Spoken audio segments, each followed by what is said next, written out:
Yeah, it's such a different experience to be like, "Oh, I'm having these negative thoughts and that's wrong. My upper limit is so low." Yeah. Versus like having the awareness and the capacity and My upper compassion. limit is so low. My upper limit fucking sucks. Need to work on this. It's like you can be in that space, or you can notice, you hit your limit, you're coming back to a moment of contrast and be like, okay, this is my opportunity to really love myself. This is my opportunity to nourish myself. This is my opportunity to explore some of these limiting beliefs, have compassion for where they came from, why I adopted them, and look at them and question them. Do I want to keep believing this or not?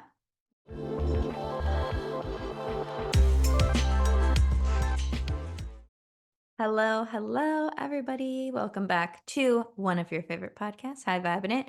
It's your co hosts, Kelsey Aida and Lindsay Robinson. We are here today to speak on the topic of what Gay Hendricks calls upper limits. And when we hopped on to do our episode today, our solo record, we were not fighting, that's too strong of a word, but we're going back and forth of like, what should we record about today? Should we record We about we this? tend to do that. We want to do a Halloween episode, which we will record another time, and you will hear that maybe before or after this one. But all that to say, we decided today on this topic that's been inspiring me lately, which is this idea of us having limits of how much positivity and how much good energy we can tolerate. And this idea was so blatantly and beautifully explained in the book Conscious Loving: The Journey to Co-Commitment, which is actually like a relationship book that I've been reading with my fiance by Gay Hendricks and Kathleen Hendricks, who are a couple and they're both therapists and they're married. And they wrote this amazing book about relationships, but so much of it has to do with just life in general. And in the book, they describe this concept of upper limits and how we just really can't tolerate too much positivity in a row before we self sabotage or manifest an accident or start fighting with our partner or whatever it is to like ruin the moment because we're not used to feeling so good for so long. So then that begs the question of like, okay, how can we increase our upper limits so we're not self sabotaging as much? And so we can extend periods of feeling good. And so we can up level our ability to feel good for longer amounts of time. So, yeah, it's just a really cool topic that I've been kind of reflecting on. And today I was reading a little bit from the book to Lindsay. So we could just have a conversation about upper limits and how can we improve our upper limits and how can we notice when we are getting into that sabotaging nature and we've reached an upper limit. So all that to say, Let's today's going do to it. be a great episode of expanding our ability to feel good for longer periods of time. Yeah. And I think this is something that has a lot of names. People call it glass ceiling or, any kind of obstacle that you're coming up against when you're trying something new. We all have a limit. I mean, even the happiest person on earth has a threshold into the unknown where once they pass it, it gets very, very scary, for lack of a better word. Very, they get a little apprehensive subconsciously because anything, as I've said many, many times, anything unknown to the subconscious is just as scary as a known danger. And so you are going to feel uncomfortable. And that's a lot of self sabotage activity comes in when we are uncomfortable in the unknown. And that can even be good unknown. So I think it's an important conversation. I think that some people listening may not have ever even heard of this idea of the upper limit or their limit to happiness. It's not a fixed state. That's the good news. There's no like set in stone state that you have to be in forever. As Kelsey said, you're able to expand that, and it's about getting comfortable in a place that was once uncomfortable. And we've been doing that our whole lives. So this is just a conversation around how to keep doing that, ways to recognize when you're feeling that. And you're also absolutely right. It can happen in relationships. It can happen in success. It can happen with money. It can happen in any area of your life where you want to where you want to expand. You're going to feel that. And I think it's called in the book the pulsation, right? And Oh, yeah, the pulsation between, like, feeling good and then starting a fight, or I feeling believe good and yeah, then yeah. sabotaging somehow. And we've talked about another a variation of the pulsation before, which is expansion contraction, right? I Yeah, think it's that it can exactly what be it is. it can be spoken of in that same way of you feel expansion, you feel expansive, and then then comes the contraction. But with every contraction is another expansion. And so it just kind of goes back to that concept and that conversation of life is about contrast, and you don't have to suffer through it, and you're able to have a say in where you're comfortable and where you're how much happiness you can tolerate. But not everybody's just going to be able to reach a high level of success right away. You're going to have moments of like doubt and being scared and absolutely terrified of the next step. So let's talk about step one. I think we've covered what it is. It's this idea Yeah. of like Well, we all have first limits. yeah, and first I wanna be really clear that we're not insinuating that your goal should be to feel positive and feel happy all the time, because as we've mentioned on the show, this is 1, impossible, and 2, not very self-loving to expect yourself to be able to do something that's Absolutely impossible. impossible. So you're setting yourself up to fail if that's the goal. But what we're saying is our personal goals that you can also adopt if you would like, if it feels good to you, is to expand our tolerance for feeling good and raise our vibration in a way where we can tolerate feeling good for longer spurts of time. So it's really a way of cultivating more peace and less drama, and a way to expand your capacity for good energy. So it's not to say that feeling bad is wrong. It's all a part of the process. And it's not to say that your goal is to be happy all the time. But our goal in this conversation and just in life at this moment is to, raise our upper limits, because that can Yeah. make the quality of life so much better. And the thing is, like, this is such a human thing. We all have examples and experiences in our lives where we have self sabotage. Every single one of us. Every single one of us. We've heard it on the news. The guy wins the lottery and then loses it a week later because he doesn't have that. He doesn't have the capacity or the energetic match to what he is achieving. And I think that's another way you could say it is an energetic match to the ideal outcome is another way to say you're expanding your container for happiness. And it's absolutely true. Um, with my own journey and my own like success journey, I guess I would have a really good few months, really good year even, and then all of a sudden it's like what happened. And I think that what we're going to talk about next, which is the rest, right? Like the feel it and then rest.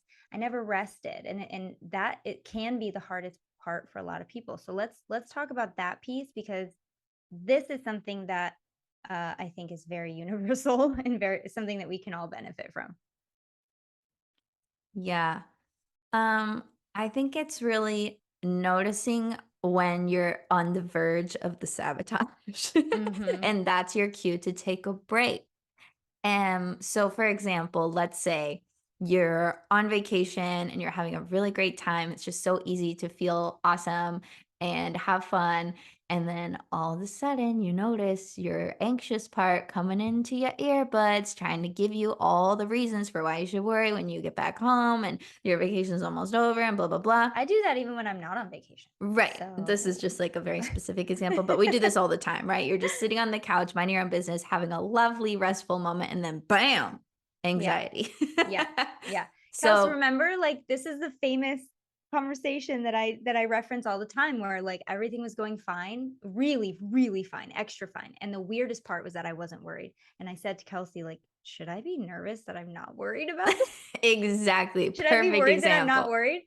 And that is such a like, it's such a universal thing. Again, it's a very human thing because we literally would not be here today if we didn't have to hone that skill of survival and that ability to map out every single outcome, the worst case scenario so that we can avoid it and survive. So don't don't beat yourself up. This is a very normal thing, but We it all do doesn't it. always have to be that way. Yeah. Yeah, we all do it, but we can practice doing it less to make life Yes. easier. So, given this general example, feeling great, anxiety's creeping in, this is the perfect opportunity to be like, oh, I hit my upper limit. I'm going into a different space because, I'm just not used to feeling so good for such a long period of time. So instead of giving into the anxiety and listening to what's going on there, let's just take a break.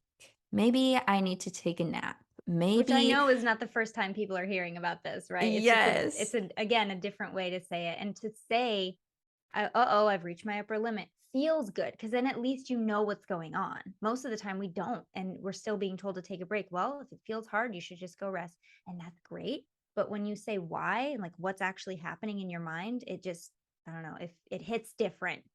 Yeah, it hits different when you know what's going on, and then you don't get lost in like the suffering, you know? Yeah, That's the yeah. beauty of awareness and expanding your consciousness. So you realize you're hitting your upper limit. I think the next best thing to practice, that would be an invitation to ask yourself, okay, how can I just rest? How can I rest right now? How can I rest my mind? Do I need to meditate? Would some yoga feel really nourishing? Is a nap the best way to go? Do I just need some sunshine? Like, what is the thing that is going to help me anchor in like however much positivity I was able to experience up until this point? Yeah. And not have to do such a deep dive into a lower vibrational state and get stuck there or get lost there. So, those are some of my ways. Like, what would you say are some of your ways that Oh, you like girl. to Okay. just take a break? I got it, I got it. So I think I've really, especially this year, kind of honed my ability to ask myself, what do I need the most? Not what should I Yes. be doing? Not what am I supposed to do? Not what's on my to-do list. We always say don't shit on yourself, right? Mhm. But what do I need? Do I need to go eat some cheese? Do I need to go work out? Do I need to go listen to my favorite song and just dance in the kitchen because my kids are at school and they won't see me? Do I need to go outside? Do I need to take a nap? Do I need to just rest my body? Do I need to have fun? Usually it's have fun. And I think that just getting in touch with those needs, like how often does the average person ask themselves what they need? Yeah. w- it's just not a thing in society. And so coming back to that really what should be step 1, what should be so basic and so um ground zero, like what do you need?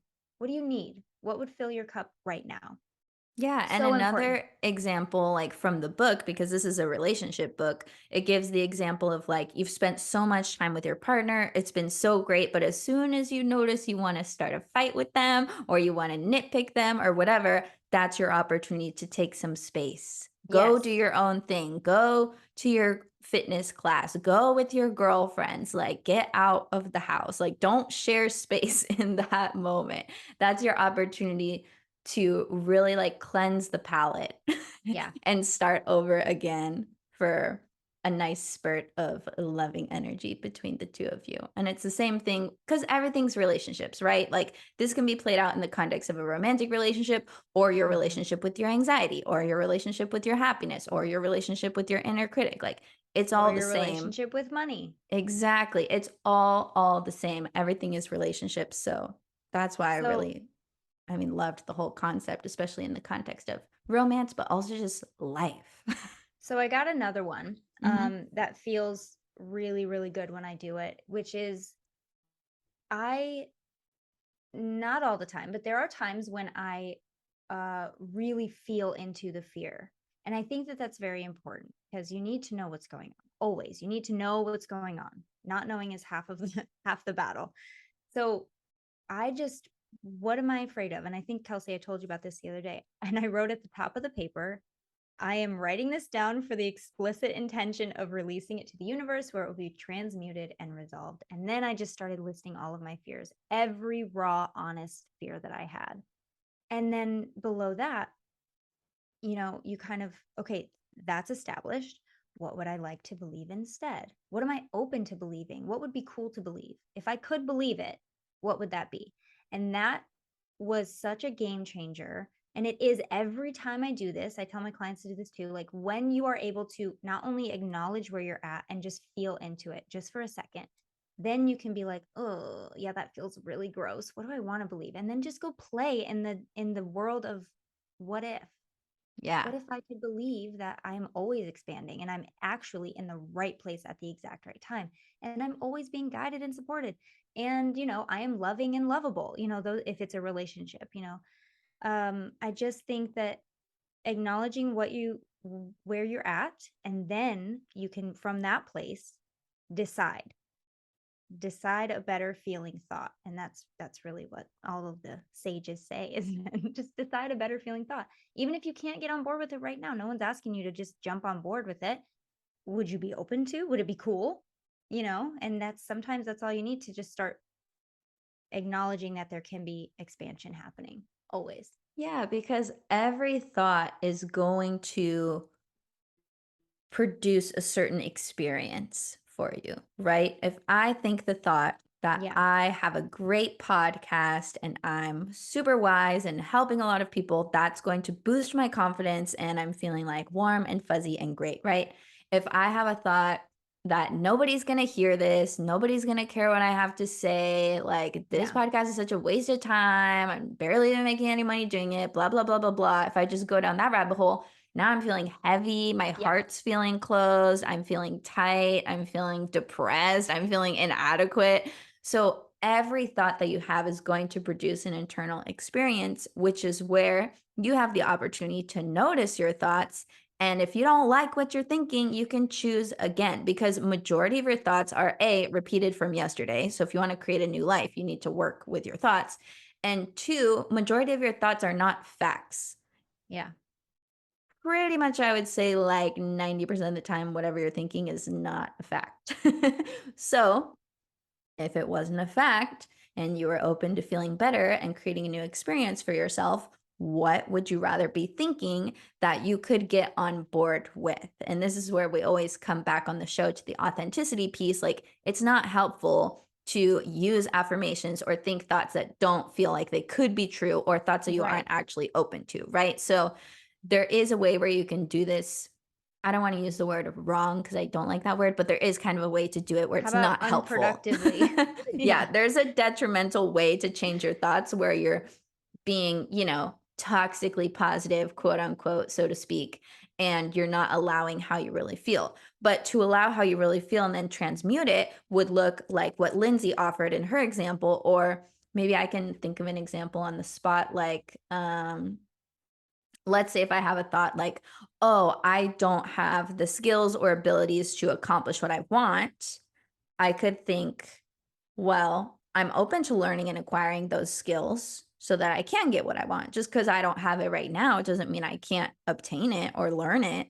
So I'm not jumping the Grand Canyon and saying, I have the skills and the abilities because the thought Yeah. that I didn't like was I don't have those skills and abilities. There's a middle thought that feels good and juicy and expansive and opening that is, I'm going to learn. I'm open to learning. I want to improve in this area. I'm going to achieve what I'm here to achieve.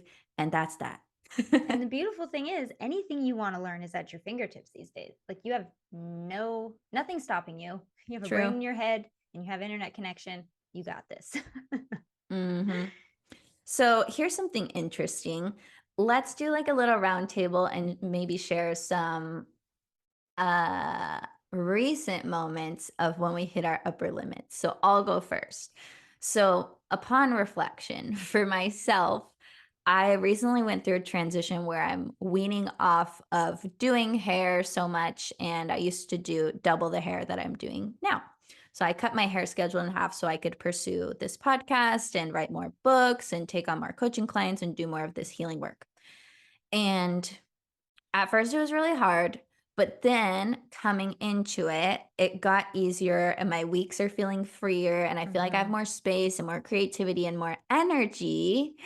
And then it gets to a point where I'm like, wow, I'm feeling so great. I have all this space, I have all this freedom, I have all this time, all this opportunity, all this energy. And then I can be there for like a couple of days. And then it's like, boom, crash and burn into the Yeah. contrast of like, I can't believe you quit doing hair in that way. What were you thinking? That was so stupid. This isn't even working. Everything that you're trying. Like, who knows if you're even going to get another client? Who knows if this is going to happen? Like, I can't believe you did that so prematurely, blah, blah, blah, blah, blah.